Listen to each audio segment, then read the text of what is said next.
Okay, so this was one of my hardest college experiences. One of the things that I didn't do very well at all. And I don't want you to make the same mistakes I did. So watch and learn.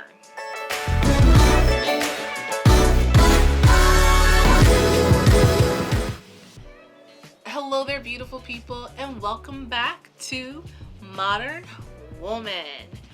Today we're going to talk about the college roommate experience. This thing is real. And I know people who've had really wonderful experiences with their college roommates. I myself have had some great roommates, but I've also done some things that were not great, and it was kind of weird experience for me. I'm going to tell you why. So just to give you a bit of background, my first year of college, I was in a program called the Living Learning Program. And so it was pretty cool. There were people who were preset, or students who enrolled into it, and you kind of knew or saw a list of the people who were going to be in the program beforehand. There was a smaller pool of people to choose from for a roommate, and I had this really nice, preppy, awesome roommate. Her name was Elena, and she was just the coolest. I really liked her. She was a great first college roommate. Then my second and third years of college, I had to choose my roommates, and because I didn't employ some of the things that I'm going to talk about to you in this video, it didn't go so great. And my second year was the worst because I made things harder by approaching a difficult situation in a very judgmental way, and it made it a very hard experience for me and my roommate. My third year of college, it was a much better experience, but again, we had very different lifestyles and some different things that we just did in a manner that was different from the other, and for me, it made sometimes the situation a little bit uncomfortable. Here is the main thing that I learned about having a good roommate experience in college. You have got to be picky right from the start, and be picky to pick the right roommate. The first year, sometimes you have the luck of the draw, and you just gotta pray because you can't really choose your roommates in some colleges, and you don't know enough people to be able to choose them. It's your freshman year, you're going in blind. But when you have the option to choose your roommate, you want to consider a few things and have a conversation with the person, and don't be afraid to be honest and to talk about hard things. I recommend having the hard talks because even then you can find out if you and that person are compatible and how you talk about things that may or may not be uncomfortable. So the first thing is actually interesting. I want to talk about sleep patterns. I recommend, or sleep habits rather. When you're talking to someone about being a roommate, you're cool, I'm cool, we get along really well, we could make good roommates. You want to talk about sleep habits. Are you a night owl or an early riser? Is your potential roommate a night owl or an early riser? And if so, how are you guys going to manage that? It's not that you have to have the exact same habits, but you want to room with someone who's going to respect your habits, and you all can create some really good boundaries together, or not necessarily boundaries, but come up with a game plan that you can both agree on. And you're going to find out pretty quickly if there's someone that you can compromise with, right? So if you're having the conversation, they're like, oh, no, I can't do that, or oh, I would, they have something that they won't budge on, or and have a non-negotiable, or you have something you want but won't budge on, and it's a non-negotiable for you, you guys may not be compatible. My sophomore year of college, my roommate was a night owl, and she really liked to stay up late, and she would watch shows and stuff late. Sometimes I would come even into the room and her boyfriend would be there, and they would be watching a video together, watching a movie. We didn't talk about that kind of thing when we were considering being roommates together. We lived on the same hall initially, and no, I don't know if we lived on the same hall initially. I think we had some of the same classes and some of the same friends, and maybe we did live on the same hall. Okay, that's neither here nor there. We had been around each other and thought, okay, she could be cool, and didn't really talk about that kind of thing, and didn't set up any boundaries there, or any protocols, or I'm using such official words, boundaries and protocols, but we didn't come to an agreement about anything. And that was a problem. And that leads me to my second thing. You want to talk about, or at least know about, your potential roommate, their communication styles. You guys don't have to be best friends, but you need to be able to be honest with them. You need to be able to have an open conversation, and you need to room with someone who can respect you and you can respect them. If you find that you can't have candid conversations and be honest with each other, then they may not be the best roommate for you, okay? You can have a friend that you enjoy hanging out with, but they are someone that you wouldn't really trust to be around your stuff. Just because you're good friends, hanging out, chilling, all that good stuff, doesn't mean that they necessarily would be the awesomest roommate. And conversely, you might meet someone that you're not super close with, but you trust them, you're compatible, your rooming habits, your lifestyle habits are pretty similar, and you get along just fine. So the third point is simple: character. You want to room with someone that has a character that you can trust. If you don't feel like you can trust them, if you don't think that you can be honest with them, or if there's something about their personality or lifestyle habits that doesn't set you at ease, then they may not be the best roommate for you. Now, this doesn't mean that they're a bad, terrible person or doing bad, terrible things. Sometimes it's just a preference. It could be belief systems or anything like that, where it's like, I just don't feel comfortable with you or safe with you, then they may not be great. Now, it doesn't mean that you have to be absolute best friends with your roommate, but you can be someone that you've met, they've got really solid character, they're honest, they're super frank and open, and they're compromising. Someone who's got those qualities is typically going to be a great roommate for you, okay? Someone who's also really respectful of boundaries.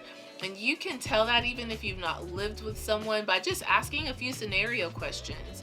You can ask questions like, you know, if you were to find $10 on the road, what would you do with it? Well, no, that's not a good one. If you were to see $10 drop from someone's pocket, what would you do? You know, just some what if scenarios to see how they think about things or how they might handle a situation.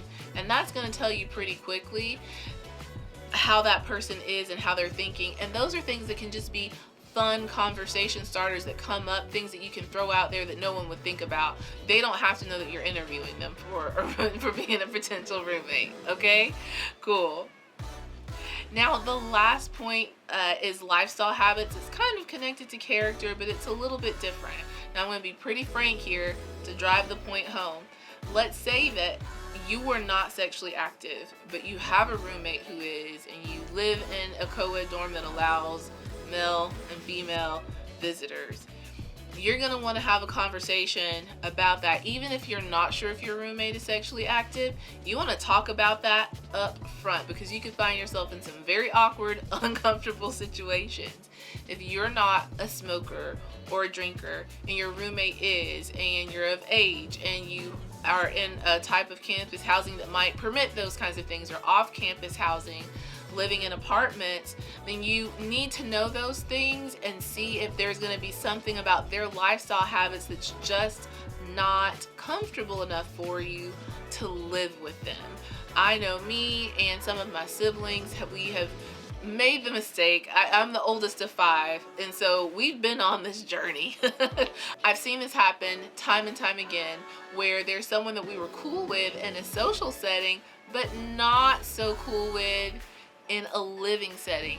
Living with someone is different, and I know that college is a big learning experience, but this is one of the things that you want to get right first if you can, okay? So what about those situations when you can't choose your roommate? Again, especially the freshman year. I don't know about your college, but I know at mine, I didn't know anyone who was attending the school, so I needed the school to match me with a good roommate. And here's what I would recommend. They have you fill out, you know, some rooming preferences, and they can't guarantee that you'll perfectly be matched with the awesomest, perfectest, bestest person, but they do their best to match you with someone great, because the school wants you to go there and they want to keep you there. So if you're going to a school where you're going to have to do campus housing as a freshman, what I recommend is being very honest and very thorough in choosing your roommate preferences, okay?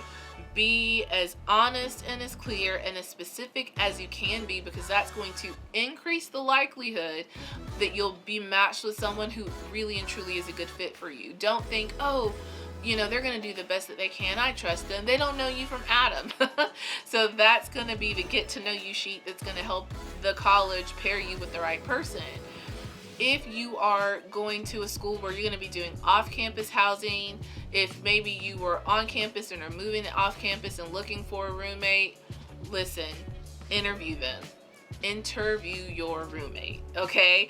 So what I'm going to do on my Modern Woman blog, www.themodernwoman.cc, I'm going to post a blog that's going to have some sample questions for you, and then I'm not sure if I'll be able to link it in the description box or not, but I'll try. If not, check out www.themodernwoman.cc, and you'll find a blog there that's going to have some useful tips on questions that you can ask, things to consider to find out some roommate compatibility. Is this person a good fit for me or not? Especially when you're doing off-campus housing and looking to rent with someone, you want to make sure, be even more thorough, because I have been in rooming situations where I was rooming with someone who maybe didn't have a job or wasn't financially stable or thinking like I was, and I got caught with the rent check that they couldn't pay, and then I couldn't pay it, and it affected my credit score because we were both on the rent. They didn't care about their credit score, but I sure cared about mine, and it took some time to recover from that ding on my credit. So that's where knowing their character, knowing their lifestyle habits, and you don't have to dig deep or I know you can't take years and years and years to get to know somebody. That's why I'm going to put together that guide for you to really help you get to the heart of the matter with people really quickly.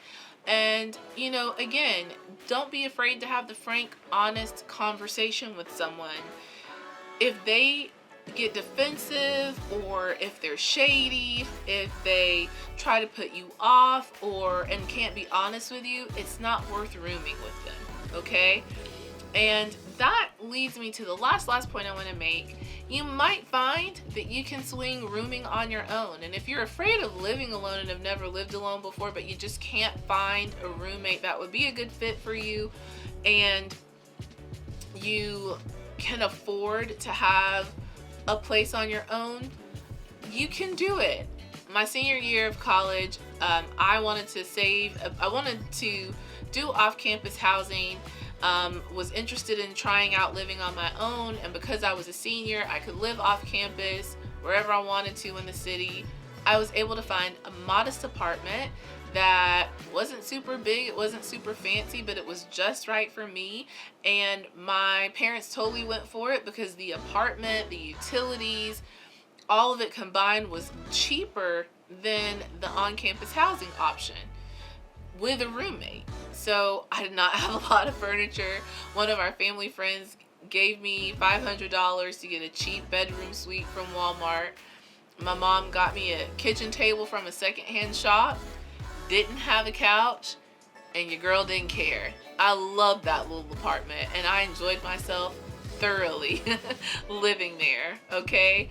So you might find that living on your own is an option if you want to go that route, but if you're going to be rooming with someone, take the time to be picky about choosing who you want to live with, because it can make it or break it. Now, great roommate experiences are fantastic. I have housemates right now in the house that I own, and we get along great. We really like each other, but we definitely had the hard conversations, the not so easy to have conversations. We talked about the uncomfortable things. I learned through just learning how to be a landlord that it's really important to talk about the things that are make it or break it for me first. So you want to deal with those make it or break it so that you can have the best experience possible, and so that your roommate can have the best experience possible. So let me know, do you have any interesting roommate experiences? What are some things that you learned in college to help someone else out? And this even works for non-college situations. Maybe you're moving out on your own or moving to a new city and you want to find someone to live with to save money. this is going to be helpful for you as well. So share in the comments what your experiences were, what your great experiences were, your horror stories, and some tips that you would give to someone who finds themselves in this situation so they can have a better experience, at least than what I did. Don't forget to like this video if it's been helpful for you. I'd love for you to subscribe to this channel. We're building a community of awesome modern women who are rocking it in the modern world and doing this thing, and we want to hear your voice.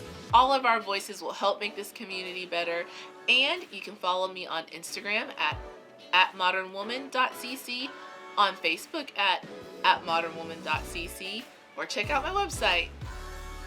All right, catch you in the next video.